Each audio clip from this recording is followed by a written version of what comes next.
It is NESN Bets Kickoff powered by PNC Bank. I'm Sam. That's LeGarrette. You know his drill. 3 Super Bowl rings.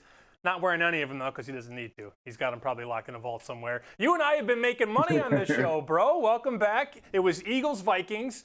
Then it was Bears-Commanders. Tonight we got the Jacksonville Jaguars and the New Orleans Saints. And I'll tell you what, I see the Saints as a 2-point favorite, and I think, ugh. I'm with you on that.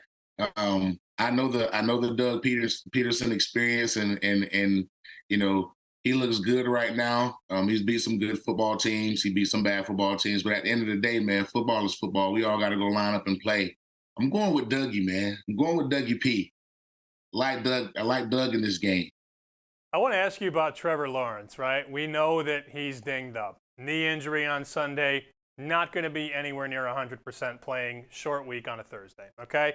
And we'll talk about his props, and we'll talk about his touchdown number and his interception number. But I want to ask you as a former player, when Tom was nicked up, when Foles was nicked up, and they came out and ran through that tunnel and you saw that, what does that do to a player when Jacksonville is going to look to the sideline and see that their guy is ready to go? He's going to go to war even though he's nowhere near 100%. Well, that gets you jacked up. You want to see your guy go out there and fight through some adversity. You want to see him go out there and fight through some pain. You know, this game is a game where there's a 100% injury rate. Nobody's going to come out of it unscathed. So, you know, when you got your guys, you know, especially the $100 million guys, come out there and show that they're going to go to war and fight for their team, it fires you up, man. It makes you want to go out there and do that much more to get the dub. You know, to show you guys like, look, man, I'm gonna go out here and fight with you. We're gonna fight together to go get this. It'll make you fired up, man. It can definitely change the outcome in the stands coming into a game. I just look at his prop, and I don't know where to start, LeGarrette. I see his number for passing yards at 220.5, so he needs 221 or more to go over. I could see him going under. I want to bet on that team to win the game. I want to bet on him to make the big plays third, fourth quarter, but I don't know where to start with that passing number. I can make a case for over or under. Are you as perplexed as I am there? I am perplexed. I'm gonna just tell you this: New Orleans has a top 5 or 10 defense in the league. So they play really well against the run, really well against the pass. They're a really, really good defensive football team. They're really defensive sound. You know, I'm not going to mess with this prop bet right here. I'm with you on that because, again, we know the kind of talent that he is. He might can go out there and throw for 300. You know, that might be the guy that goes out there and throw for 300 or 350 on these guys, and we're downplaying him. We know who he is. We know what comes with him. All the weapons that he has surrounding him, and obviously, like I said, man, Dougie P is the play caller. Man, it's always a chance for these quarterbacks to get over any number. I'm taking the Warriors defense right here, though. We like Jacksonville. I mean, it's obvious there. We like the Jacksonville Jaguars in this game. We think Trevor's going to ball out when it matters most. But let's give the Saints some love here. They're at home.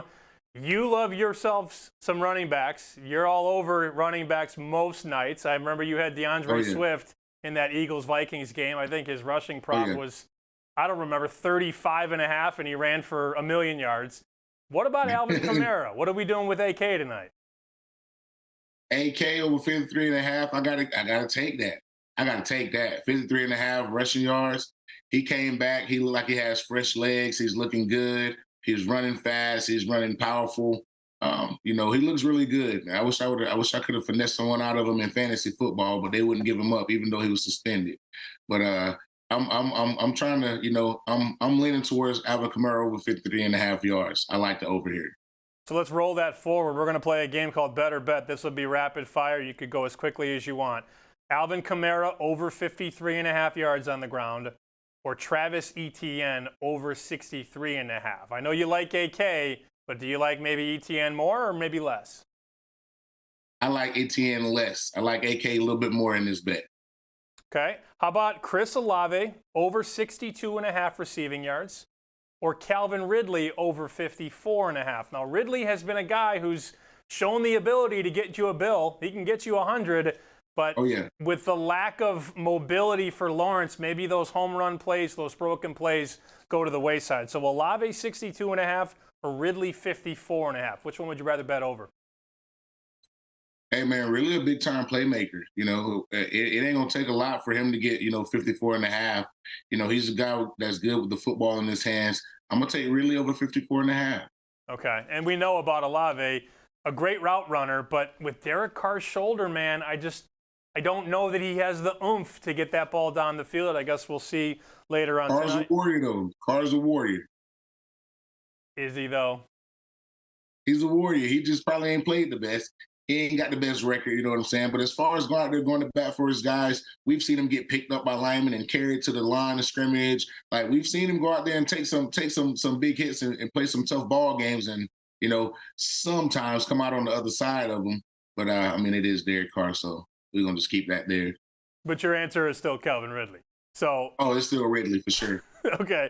All right. Here's an interesting one. Both of these teams right now in Las Vegas have the same win total, 9.5. The NFC South is not great. I mean, there's a lot of garbage in that division. The Jacksonville Jaguars are clearly favored in the AFC South, but they both have the same win total, 9.5. Who would you rather bet over? Who's getting the 10? Man, I'm gonna have to go with the Saints here. I'm gonna have to go with the Saints. They got their weapons, and I think a lot of people disregard or discredit the fact that Mike Thomas is back in that Saints offense. Like he at one point he was one of the better receivers in the NFL. So let's not forget that he's a part of that offense as well. And these guys will be eventually, playing at a high enough level to where they'll be second in their division because I think the Buccaneers is going to win it. Well, and the crazy part about that division is that you're going to see a lot of teams like Carolina and, hell, maybe Atlanta. Like, if things continue to go wrong, these teams are going to get a lot worse, and then the effort goes down, right? If you're on a Carolina team that's 1-10, what are you playing for? So I think the Saints have a lot of games on the schedule. You're playing for that pride, man. You're playing for that pride. Not at 1-10. No, they're not. Everybody out there have a little bit of pride. What if you only got 950 yards rushing, right? You trying to get that 1,000, 1,100, 1,200. You want to get to that Pro Bowl. Like, you know what I'm saying? It's different incentives, right? Money can be an incentive, right? I might need this many more yards or this many more touchdowns to get 250 grand. Like the guy that caught the 3 interceptions in the beginning of the season, he got his bonus in the first game. I'm just saying, it's a lot of incentive to play for. Winning might not be the one, but there's a lot of incentive to play for. Okay. All right. Spoken like a man who knows what he's talking about in that situation. All right. Let's fill in the blank here. Blank is the best bet to score a touchdown tonight. You can pick anybody you want in this game, Jacksonville or New Orleans. Who's the best touchdown bet? The best touchdown bet I feel like is going to be Alvin Kamara. I think he's probably going to be the guy that touches the ball the most in this football game. I'm going with AK. I'm going to go with Travis Etienne, who had a big night, I think it was 2 weeks ago, and then he tweeted that he played against himself in fantasy football and took the L. You remember seeing that tweet? Yeah, I seen that. He went off, but he was playing against himself. Yeah, no, that sucks. Hey, trust me, I've had to go through that before myself. So it is not fun. It is not fun. You making your own, you're taking a loss here, but you're taking a win there. Wait, did you go against yourself when you had one of those 2-3 touchdown games? Yeah. No, playing against my cousins in this league, man, it's tough out here, man. They don't, they won't even let you draft or pick yourself. Like, come on, man. Come on, bro. Let me pick my own self on my own team, I can only picture you after a big win. You scored 2-3 touchdowns. You get back to the locker room. You peep the score, and you're like, I lost to myself. Yes. And the text message goes, appreciate it, cuzzo. Okay, last question here. Last part of our NESN Bets Kickoff show. Again, we both like the Jacksonville Jaguars. We've been clear on that.